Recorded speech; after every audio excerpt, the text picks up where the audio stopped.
నమస్కారం. తిరుమల వెళ్ళే భక్తులు చాలామంది ఆకాశగంగ మరియు కపిల తీర్థం రెండు ఒకటే అనుకుంటారు. కానీ ఈ రెండింటికి చాలా తేడా ఉంది. అవేంటో ఈ వీడియోలో చూద్దాం.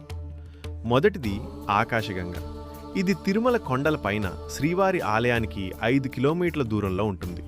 విశేషం ఏంటంటే ఇక్కడ నీటితోనే ప్రతిరోజు స్వామివారికి పవిత్ర అభిషేకం జరుగుతుంది.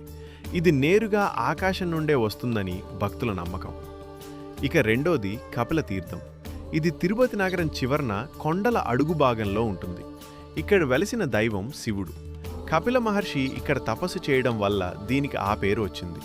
తిరుమల కొండల మీద నుండి జాలువారే జలపాతం ఇక్కడే పాతాళ లోకానికి వెళ్తుందని చెప్తారు.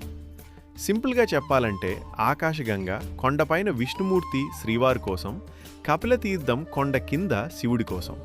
ఈసారి మీరు తిరుపతి వెళ్ళినప్పుడు ఈ 2 పుణ్యక్షేత్రాలను దర్శించుకోవడం మర్చిపోకండి. మరిన్ని ఇలాంటి విషయాల కోసం మన ఛానల్ని ఇప్పుడే సబ్స్క్రైబ్ చేసుకోండి.